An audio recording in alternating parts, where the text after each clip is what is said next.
Hello and welcome. I'm Catalina Marchant de Abreu and you're watching W News Extra, broadcasting live from the Arabiya studios. These are our top stories.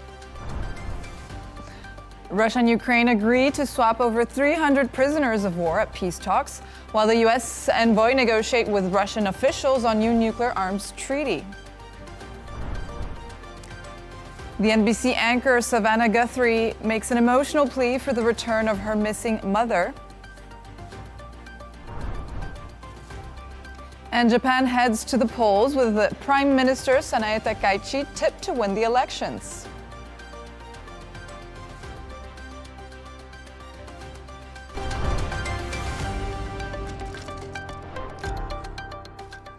President Trump's envoy Steve Witkoff and Jared Kushner have negotiated on the nuclear weapons control treaty with Russian officials on the sidelines of Ukraine talks in Abu Dhabi. The New START deal was designed to help prevent a nuclear war and cap the number of deployed warheads. To discuss this and all of today's top stories, I'm joined by broadcaster Jono and columnist and correspondent Gemma White here in studio. Thank you both for joining us.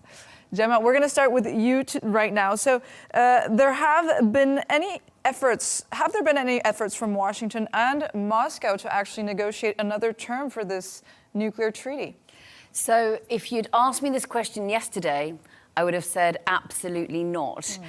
And the Kremlin was very outspoken on Wednesday about the fact that obviously the agreement ends today and that the US had not reached out to them or responded to any of their queries, whether or not these queries were actually made or not. But they said that the US government had not responded to any anything that the Kremlin had reached out for, and that ideas had been deliberately left unanswered. They called it erroneous and regrettable.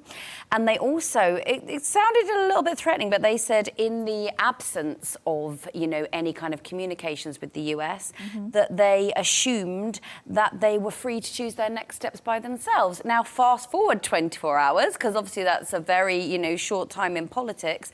And we have here in Abu Dhabi, we have these talks about Ukraine, but on the sidelines, the nuclear treaty has been raised.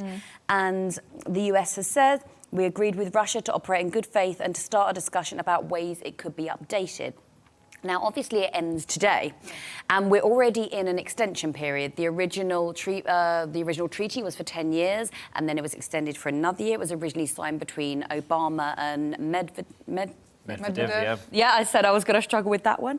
And so what the kind of information that's coming out now is it's probably practical to just stick to the treaty terms for the next 6 months while these new negotiations take place and just wait and see what comes out of them. So much can happen in 6 months in today's what's happened in 24 hours world, right? We don't even know what's going to happen in 1 week. Exactly. Jono, so why does this agreement matter, and what does the lapse of this treaty mean for Washington and Moscow? So it matters, Catalina, because it was the last safeguard that we had towards where many nuclear warheads in the US or Russia could be deployed and could, of course, be manufactured.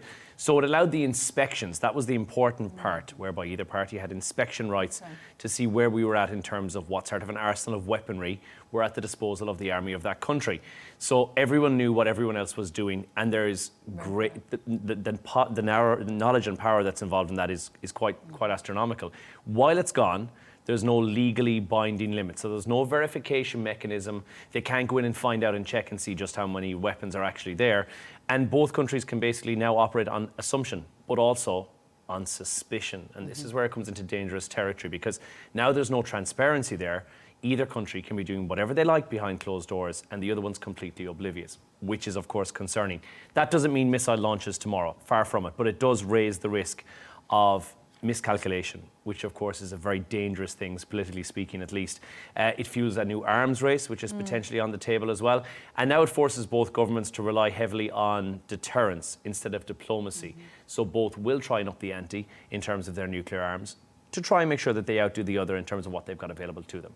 So now the question is, what does Washington do next? And I think you have to look at where Washington is strategically placing its cards in the deck right now, and that seems to be at the door of China, which of course, as we know, There's a Trump visit on the way in April to go to China. There is Xi Jinping will head to the US sometime in autumn as well. Perhaps a deal will be done there as well, because it might be the part that Russia is no longer the big player that it once was in terms of a nuclear arms race. And Washington may see that China is that new stronghold now. And they might just shift attention to there and say, we're probably better off with a nuclear deal with China instead, potentially. That's right, because Gemma, Trump did say that he wanted to negotiate a better deal, bringing China in. So there's a big question of China's participation. They're saying that they're not going to participate in disarmament deals or negotiations. So what's going on with China here? So as you said, yes, Beijing has always rebuffed any notion of negotiations privately, publicly. They don't let inspectors come in. They're not sharing any data, which was the point of the treaty between the US and Russia. It was the sharing of data, and it was almost like that, sort of keeping the channels of communication open. So Trump has himself said, let's look at a new deal. And he has publicly said he wants the deal to be between the US, Russia and China. So he's coming out and he's saying this. Rubio has also said that this arms control in the 21st century is impossible without China's input. So really what they're saying is, if you don't come to the table, there's a likelihood that we won't have a new arms treaty in place. So, Jono, what do you think is the new era here when it comes to the nuclear race, right? Because what are the next steps? Do you think it's probably we're going to have to play more on deterrence rather than transparency? Well, if we're looking at it from a deterrent point of view, and Russia still has this and has throughout this entire deal, Russia has always had the ability to have the much shorter range. It's got the freedom over those short-range missiles, which in terms of an arsenal, that is more usable in a regional conflict. So we've still had that threat, has always been there. Unless we're on the brink of something in the next 5 to 10 years, which is on a scale that is the US and Russia involved and China involved, this may not necessarily be something we need to be overly worried about too much. In terms of what will happen in the next 12 months, or the 6 months down the line, if we look, and we've heard about the extension of this for 12 months, there is nothing formally signed, which means that although we can say we're doing nothing, there's no inspections in place, so we could be doing whatever we want. That's where the concern comes into play. And I just think the administration will now look and think, where are we best suited to have the negotiation, and what are we best suited to sign next in order to keep the peace, so to speak, in terms of nuclear arms. But the damage that Russia's doing, certainly in Ukraine, is not being done by nuclear weapons. It's been done by missiles on a capable level that are regional. So it's a different scenario. What do you think, Gemma? Do you think that Russia wants to even renew this treaty, or do you think they want to be a bit, free? I think it's interesting that they are having these side conversations, obviously they're meeting in Abu Dhabi and the focus is on Ukraine. And usually Russia has proved itself to be quite unwilling to be pulled into little, side conversations. It's like, this is what's on the table for discussion and we're not going to go any further. But I do think that they would quite like to, but I think perhaps Russia could be joining China as well. Yeah. I do think that Russia does want a relationship with the US. I absolutely do believe that. And so the way we're seeing the world just changing so fast, alliances that once existed are being broken apart, new ones are being forged. I actually think it would be very foolish of them to walk away from an alliance of this magnitude. Yeah, so stay right there as we do move on to another story now. The NBC anchor Savannah Guthrie and her family have made an emotional plea for her missing mother. 84-year-old Nancy Guthrie disappeared in the middle of the night just a few days ago, and investigators suspect she was abducted. They say they're looking into an alleged ransom note. Here's some of what her family had to say. Mom is our heart and our home. She is 84 years old. Her health, her heart is fragile. She lives in constant pain. She is without any medicine. She needs it to survive. She needs it not to suffer. We too have heard the reports about a ransom letter in the media. As a family, we are doing everything that we can. We are ready to talk. However, we live in a world where voices and images are easily manipulated. We need to know, without a doubt, that she is alive. So it's a heartbreaking video there, Gemma. What information do we have on how the mom disappeared? So we know, or the authorities know, when she was last seen, which was Saturday, Jan 31st, and she was reported missing on February the 1st. So they firmly believe that she was taken against her will, possibly while she was sleeping. They've found signs of forced entry at the home.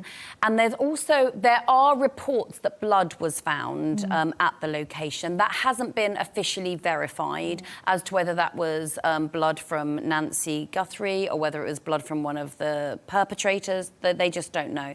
They know that her personal items, wallet, phone and car were left behind. Obviously, these are things that you would take with you if you were going somewhere purposefully, and they're reviewing security footage. Now, the most recent break in this story is the fact that there is rumoured to be a ransom note. A ransom note that was sent to a television station and then also to the celebrity website TMZ. Now, this has not been confirmed by officials at all. However, there are sources saying that the information in this ransom note could only have been known by someone who took the lady. Irrespective of, perhaps details that you might find online, they are saying specifically they were there. They could only have done this, known this if they were there that night. And also there's speculation that they've asked for a ransom sum in the form of Bitcoin. So they're the most recent updates. Now, literally about sort of just before we came on air, the FBI announced that there is a $50,000 reward for information leading to, finding her. And they do believe that she's still alive. So that's where we're at the moment. That's good to know, Jono. Are there any leads from the police on the actual identity of the suspect? Not at the moment. They have not made anything clear or publicly confirmed, at least, if they have any suspect in mind. But they have made it clear it's an active and progressing investigation, which is, as Gemma mentioned, they're reviewing the security footage, but also digital data, which might be at hand to them. Past incidents in the area, they're looking into those as well and seeing what else is possibly linked to this. And you have to wonder, what is the story behind this? Because we don't know a whole lot about this. And I've been down a rabbit hole all evening about this, trying to dive deeper into the ransom note that has been allegedly put out there as well. The motive behind it, which is also up in the air. For now, they're being quite cautious about this and releasing details because that also could compromise the active investigation, which is ongoing. So they want to hold back on sharing any information that might be pivotal towards her discovery, but also that could be intrinsically leading the kidnappers or the abductors down the path of knowing more information than they need to know. So it is a concerning one, but it is a wild one. It has taken conspiracy theories to a whole other level in the last 24 hours on this story. And as Gemma said, that video was sent to the station where her daughter works, which is where it was first, and which is why they thought this could be a hoax, this may not be a legitimate ransom note, but they've now been led to believe otherwise if the fact that the ransom note is true. And it seems the information is pointing to that there has been a ransom note with a Bitcoin request attached. There must be a fear as well that this could start copycats. Yeah. If you're obviously Savannah Guthrie, she's well known in the US. I wouldn't call her a global name, but she's very famous in the US. So you'd have to wonder if other people on her level of fame are looking out for their, more for their elderly relatives, and that's got to be the fear as well. But yeah, the authorities have been saying this is an isolated incident, that there's no danger to the community around you. But yeah, that you've probably got a lot of people starting to look at their security with regards to their relatives. And I don't feel that's so common in the United States, right? I think we see that a lot in Latin America, but on an 84-year-old woman, it is wild. And they've now said, obviously, she's without her medication for this extended period of time. The lady already has a pacemaker in place, which I think initially, Gemma, they'd said they wanted a GPS track. See if they could track it, yes. Which is not a thing, which I didn't think it was either, but they said they wanted to try that. She's without medication now for a couple of days, which is worrying because she needs that medication. And surely, for the abductors, the kidnappers, this is a risky kidnapping to carry out. You surely know that an 84-year-old woman is going to be frail first and foremost. It's not an easy kidnapping, and thirdly is going to require medication throughout. And Jono, you lead us to our next question, right? Because we were discussing and you had a bit of information on this. What's the difference between kidnapping and abducting? Because we were kind of debating what word to use, right? So yeah, so obviously they're frequently used in the media. We use abduction, but abduction is normally involving children. And also it doesn't normally involve ransom. So it's normally a custody dispute, a runaway case, or a trafficking case. There is no ransom, coercion, there's no leverage in there. Whereas kidnapping always involves those particular things. So I think they said that it's all abductions are kidnappings, not all kidnappings are abductions, if that makes sense. So you have to have the coercion and there has to be a ransom note to make it a kidnapping, which this now, if the ransom note turns out to be true, this is exactly what this is. And then we don't know entirely what the motive is behind this, which is the worrying part about this. Exactly, and I think that's why we've been so confused about what word to use, kidnap or abduction, because of such little information that we have on this case. Also, do explain, because we were discussing this before, they're asking for Bitcoin as a ransom. Gemma explained this earlier.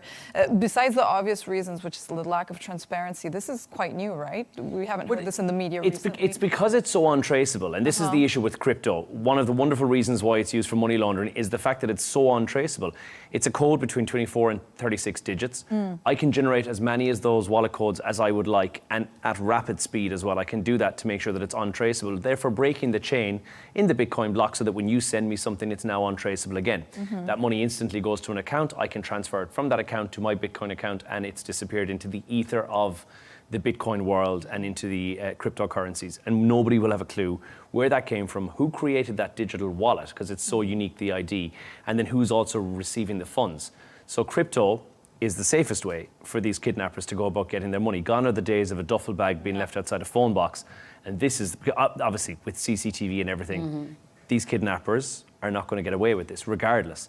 But crypto is the safest way for them to obtain this money. But they are now looking for proof of life, which you would imagine any family would, right? At this stage, you have to look for proof of life. And there was the other concern with the AI, right? Because they can easily clone her voice, so... And face, and everything. We've seen deepfake AIs concerningly accurate. So this is the reason why they're asking for it to be verified information that only she would know. Technology sneaking in, right, into this abduction case right now. So thanks for your thoughts there, Gemma and Jono. Let's move on right now.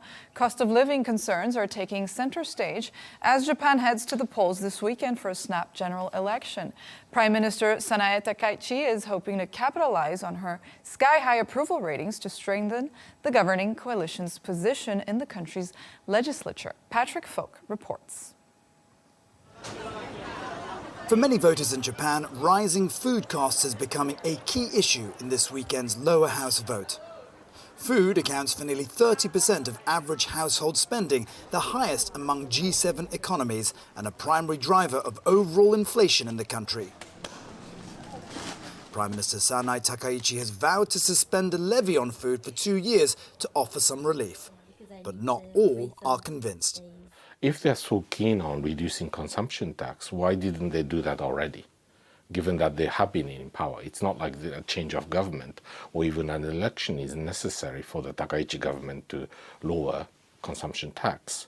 So it's a defensive move, which is largely designed to try to depress the salience of this issue, which is seen as a vote loser for the LDP potentially. Still, according to one recent poll, Takaichi's Liberal Democratic Party will exceed a majority of 233 seats up for grabs in Japan's Diet. Winning a greater share of the legislature would strengthen the Prime Minister's economic agenda, including accelerated defense spending. It could also solidify Takaichi's position as a leader for the long term, marking a shift away from Japan's revolving door politics. She's the country's fourth prime minister to take office since Shinzo Abe stepped down 6 years ago. We keep changing prime ministers way too often. This time, Japan got its first female prime minister, Ms. Takaichi. But, you know, her term so far has been quite short, and people abroad will probably think, oh, Japan just changed leaders again. I feel that it would be better if she could stay in office longer and understand our country more deeply and handle diplomacy with other countries more effectively. Worsening relations with China is also on some voters' minds. Takaichi triggered a diplomatic dispute with Beijing in November after suggesting Japan might intervene in the event of an attack by China on Taiwan. But Beijing's furious response may have backfired, and boosted Takaichi's popularity ratings at home. Patrick Falk, Al Arabiya English. So we saw a bit of it there, Jono and Patrick Falk's report, but tell us a bit more. What are the biggest issues facing the Japanese electorate here? So it seems that this is the issues facing voters around the globe, but the dominant concerns there are the rising cost of living, stagnant wage growth as well, and long-term pressure of an ageing population on healthcare and pensions. So again, this has been echoed through many countries around the globe, but voters are worried that the national security is at risk there as well. There is the ongoing tensions involving China and North Korea as well. And there's a strong undercurrent of frustration with political instability because there have been years of short-lived governments in Japan. They've had a history of this for quite a while now. So young voters, particularly young voters, they're focused on economic opportunity and prosperity for their future and transparency, which is something that they want more of. And then the older voters will, as they normally do, prioritise themselves, stability and social protection, which of course is very important for the ageing population of Japan. So we're in this unusual territory because they need the voters to come out and show. And Takaichi has had a wonderful show of support and a wonderful opinion rating as well, which is great. And she's doing really well with younger voters. Here's the issue. Nobody's going to the polls in Japan. Okay. And this is what's potentially going to be the downfall. And we've seen elections based upon popularity be lost because the people who are rooting for them on social media are unfortunately not the ones who are showing up to the polling station, and your older voters are more likely to turn out. Turnout rates for Japan, typically 50%, which is, that's on par with the midterm election in the US, which will normally get 50% compared to 66% for your main elections. Europe will have, on average, 66 to 75%. So Japan, on a global scale, is actually performing quite poorly. And as we know, older people prefer to vote compared to younger people. So this is where maybe she might face a small bit of issues when it comes to this public vote. Interesting. And Gemma, so tell us a bit more about the buzz regarding Takaichi, because will power win here over personality? Will that dominate the elections? It's really interesting because obviously she's Japan's first female prime minister, so it's kind of unprecedented here. And they're having conversations in the political world they weren't having before, which is what women in politics find themselves on the end of, talking about their personal style, talking about their accessories, talking about their soft power. So these are all new conversations in Japanese politics, which is really interesting. So she has a very strong personal brand, and that's transcended the traditional politics. Obviously, she is the first female, prime minister. And it does suggest that her personal appeal has had an effect on voter confidence and enthusiasm. We'll see if that will be enthusiastic enough to obviously to bring them out to vote. Now, she called the snap election just 3 months after, coming to power. She's still in the honeymoon period. It's very politically savvy of her to do so. So she's showing herself to be like a really kind of smooth operator. Her social media presence, she has, she's been out there, she's been talking to people on social media. And her personal style is dissected. She wears a lot of blue, so the colours of blue that she wears. Her handbag has, went viral and is selling out. So there's all these things that have kind of gone beyond traditional party politics in Japan. Now, also the catchphrase. When she got the job, she was going to work, not a Rihanna song, her phrase, and it went viral. So much around her. There's been so many headlines generated. I think you can't, at the moment, separate the two. And how about, because you mentioned this before, Gemma, I think it was you, she recently got a Trump endorsement. Yes. So Trump met her a week after. He was on a tour of Asia, and obviously the elections had happened. And so he met her just a week into her, being prime minister. And they got on very, very well. Obviously, they rolled out the red carpet. They gave him all the treatment that he loves. So, again, very savvy. And he told her, anything you want, any favours you need, anything to help Japan. Now, they also signed a golden age deal. This involved what Trump is always after at the moment, which is, things like rare minerals. And they struck a 15% tariff negotiation deal as well. So that was within a week of her, taking, the big job. And since then, they're meeting again, aren't they? They are going to be meeting again, I think, in like a few months or so. So, yeah, I do think that's a relationship that's developed. And she is an ultra-conservative as well, you know. She's not like a liberal leader. So, again, that will appeal to Trump's politics. And I do actually think that the US endorsement will be good for her ratings. I do believe so. And Jono, China and Japan tensions, how is this going to play out during the election? Well, that really depends on how she swings this story, because Japan has been run by the same party for decades. So this effectively is just a handing of the guard over to somebody who is effectively the Emmanuel Macron or the Justin Trudeau of Japan, because we're talking about her style more than we're talking about her political policies. Because honestly, I don't know what her political policies are, because that's not what made headlines for her just yet. Okay. The stability between those three nations is something that she was going to have to bring to the fore and discuss with the voters, because that is something that they've listed as one of their very high priorities. You would hope that that's something she can do in the run-up to those elections. But the real issue within Japanese politics is within the party itself, the leading party itself. They are all quietly competing for different positions and vying for different positions within that party. So the real politics of Japan is happening not between different parties, but within one party and between themselves. So the bureaucrats of Japan have held serious power, and they have for very, very many years. There's elite civil servants who are shaping policy there as well.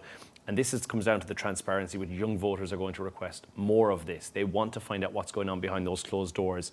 And how come bureaucrats are going to be the ones who are making these? They're steering the ship. They want to find less of that and more being put upon the premiership and making sure that the Prime Minister makes these decisions instead. So in the next days and weeks, she'll have to make it clear what her policy is in regards to China and North Korea. And I think she's going to have to affiliate herself with the US if she thinks she wants that security there as well, which I think the young voters may in fact curry her favour a little bit, because they may come out in force to support her then. And then she better keep her fingers crossed that there's a good turnout at the polling station for people who support her policies and procedures if they are agreeing with them. Well, a developing story. We'll know more about her policies soon. So stay right there as we move on to another story now. President Trump has decided to stay neutral in the debate over his next successor. Vice President J.D. Vance and Secretary of State Marco Rubio have been floated as nominees for the 2023 Republican presidential campaign. Trump says the two men should run together on the same ticket. Take a listen. You know, I do have a vice president, and typically it would be, and JD's doing a fantastic job. He would be at the top of the list? It could very well be. I don't want to get involved in that. I think he's a fantastic, brilliant guy. Marco is great. There's a lot of them that are great. I also see tremendous unity, but certainly you would say that somebody's the VP. If that person is outstanding, I guess that person would have an advantage. But I think the other people would all stay in unbelievably high positions. But, you know, it could be that he'd be challenged by somebody. We have a lot of good people in this party. So, Gemma, we just heard President Trump there say he doesn't want to get involved. So why has President Trump decided not to take sides? I actually think this is a very savvy move for two reasons. Firstly, he doesn't want to pull focus from himself. You know, if he backs someone, that's what's going to be all the headlines. That's what everyone's going to be talking about, rather than Trump himself. And as he has said quite a few times, he's still got 3 more years left. So he doesn't want anything to pull focus from what he's going to do or achieve. You know, we can't even fathom what that might be in the next 3 years. Now, also, it stops inter-party conflict. If he names one, he's got another 3 years. It could cause infighting. It could cause, you know, disloyalty. It could cause a lot of, you know, disagreements. So no, it's good that he hasn't said I'd back Vance, I'd back Rubio. It's politically savvy. Now, it also avoids locking in his vote too early. You know, what if he backs one of them now and there's a giant scandal, you know, 6 months down the line? That's gonna, you know, then he'll have to perhaps talk back or walk back, you know, his support. He's praised both men equally. He's called them fantastic, very capable, and of very high intelligence. And he also did publicly say he doesn't want a fight over who's going to be his successor. So remaining neutral, it doesn't alienate anyone. And again, it doesn't alienate their supporters. Rubio has his supporters, Vance has his supporters. So Trump's not alienating any parts of, you know, the MAGA fan base there. As you say, yeah, he also has suggested they run on the same ticket, which I think would be a very interesting thing. It would be amazing. Good That poster. would be interesting. And Gemma touched on this topic a bit of, you know, not stepping one another. Does this in any way, inevitably, Jono, pin the two against each other from now on? Oh, 100%. And I think to think otherwise, Catalina, just to think they have to now quietly, because publicly they can't go at loggerheads with each other, but quietly they're going to try to keep on his best side possible, which is the best way to do it. It keeps both of them close, but also places them in that quiet competition that could continue for the next 3 years and then see, you know, who is the better man. They've got to try and, as Gemma mentioned, appeal to Trump's base, as well as form their own base, which they have done quite well so far, but then they've got to openly support each other and then quietly attack each other if they want to try and succeed in this. So that's going to create a bit of a slow burn rivalry that we'd see. It's a bit college football-esque. And there has to be no immediate clash. They can't argue with each other in the next couple of weeks or months or years. So strategically, it's of benefit to Donald Trump because he maintains that influence, and then he forces both potential successors. Those I think are probably more likely to prove their loyalty and their leadership over time. But historically speaking, they're at the disadvantage. Well, certainly we've seen from the point of view of J.D. Vance, a VP coming in and taking over has not happened that often. George H.W. Bush would have been the last one, as he was VP for Ronald Reagan. Then before that would have been Nixon, who was Eisenhower's VP. And then I think the one before that is in the 1800s, when it was Van Buren. He took over as president, having served as Andrew Jackson's VP. So it doesn't happen that often, to be fair, that the VP will come in and take the seat. However, what's going to stand to reason here is because we've only had a 4-year term for the Republicans this time round. And if Trump can't stand again for whatever reason, there's no change to the Constitution in the next 3 years, then it may be something that the American people want. They may vote in Republicans again. But there are other people surely who could be taking the race instead. I mean, we've all got candidates that we think surely they're going to step up. Like, I don't see why Donald Trump Jr. by then has not got his teeth into it enough. Or Jared Kushner. Yeah. That's why. Let's talk about what are your top picks, Jono? You said Jared Kushner. I thought Jared Kushner, I think, is not bad. I think Ted Cruz, I mean, look, he's been around for a very long time as well. I'm trying. Nikki Haley, she could come back again, and she was a 2024 contender. Who knows? But I do think we'll see an underdog come up in the next couple of years, and I think Trump will do that. An apprentice, for want of a better word, that he will bring up. And I thought Jared Kushner is a good runner for that. Yes, he's got no political prowess. Yes, he seems to enjoy his life out of the spotlight more than being in it. But he's taken on tasks that are setting him up for a life in public, in the public eye. And I think he could be a contender if we get to see a little bit more of him and keeping him in there with the Trump family again. There's been other names brandished around as well, though, right? Are you thinking Nicki Minaj? I don't know. I don't know if Nicki Minaj is. Stranger things have happened. But I think... She'll be vice president. Yeah, Ivanka Trump, I think her name has been put in there. Melania Trump, sorry, has put her name in there as well, right, to say, could she potentially go in? We heard Oprah. Oprah. Yeah. Oprah swinging, being a Republican and then running for election would be wild. The biggest plot twist of the 21st century, definitely. I think Ivanka, though, she has said she was kind of done with politics, you know, after the first term. But I think she would still like to kind of be perhaps behind the scenes. I think that's probably where she sees her strengths, you know, lie. But no, Nicki Minaj for... Nicki Minaj is a solid... We'll come back to this. In 3 years. In 3 years and see. Plot twist, Donald Trump has a third term. Wow, surprise. No one else is president. So now it's that time of the show where Jono and Gemma have chosen 2 of their quirkiest stories of the day. We'll start with you, Jono. Yours has a very personal edge. Parents are shunning traditional names. You're a dying breed. This cut deep, I gotta be honest with you. My name is very much in decline. Names that were once really prominent in the classroom. You're talking your John, your James, your Elizabeth, your Marys. Unfortunately, nobody's calling their kids this anymore when they're born, which is devastating because I think I'm the 5th or 6th generation of John, and everyone else in my family is called John as well, and nephews and nieces and everything. So I think that name for my family is going to stick, but for everybody else, it's likely that we're getting, first of all, variations of names. So we'll take your names like Holly, but we'll change it to Hollie or Holl and then sell with 47 initials after it to make it different. Yeah. So variations of names are becoming more popular. But in the last 12 months, the names Noah, Elijah, and Matteo were the biggest for guys. And for girls, it was Amelia, Isabella, and a name that I love, Aurora. So there's been some funky different names. However, good news, if you're a bog standard basic Jono like I am, in the 2 generations' time, the name will come back into trend again because it'll be fashionable all over again because it'll become so uncommon that it'll be nice to have it again. It'll be back around. So You'll see your name back in 2 generations, Jono, but stay alive. Yeah, well, Lots I'll of try. biohacking, right? There'll be Grandad Jono, Yeah. and then there'll be all little baby It's Jonos. fine. You'll live to watch. I'll be 27 again. It'll be fine. Gemma, what do you think? Are you going to be... Well, my middle have a name is Gemma Elizabeth, Jr.? so I'm kind of a Elizabeth? bit of a dinosaur as well. Yeah, that Elizabeth was on the. Yeah, it's on coming the back list. around though. Of Two course, you live generations. up, Right, You live up okay. to the name. I do agree. I remember like George was a really old-fashioned name in the UK. Yeah. And now my nephew's called George, and of his age group, they're 16, 17. I know about like 5 or 6 of them. So yeah, it it's really cool does names come that are coming around. back again. Yeah. Like you never see a young Keith, and you never see a baby called Keith No, anymore. exactly. But they'll be coming back in the next Or Derek. generation. Not Yeah, many you never see a Dereks. baby Derek. No. I would like to meet a baby Derek. That would be hilarious. Just one question. Maybe you mentioned this. The study was in the UK.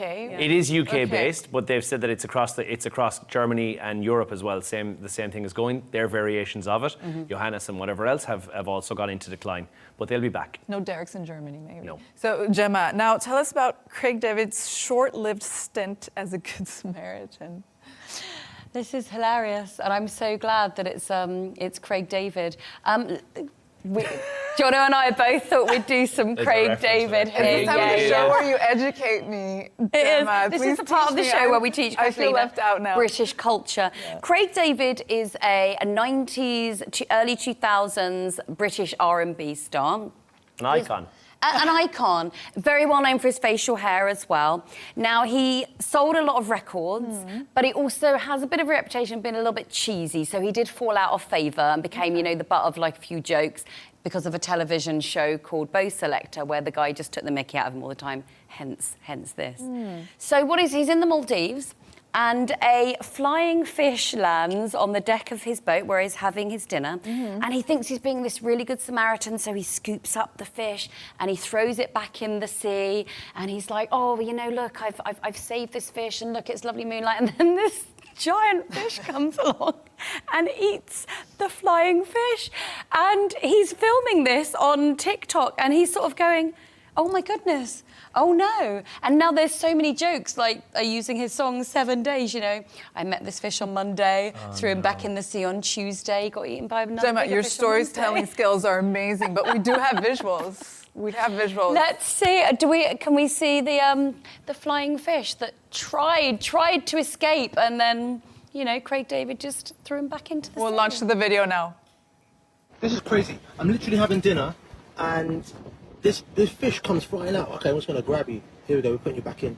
Come on, man. Stay with me. Stay with me. So this fish just literally just jumped out of the sea, and you're going back in here, my friend.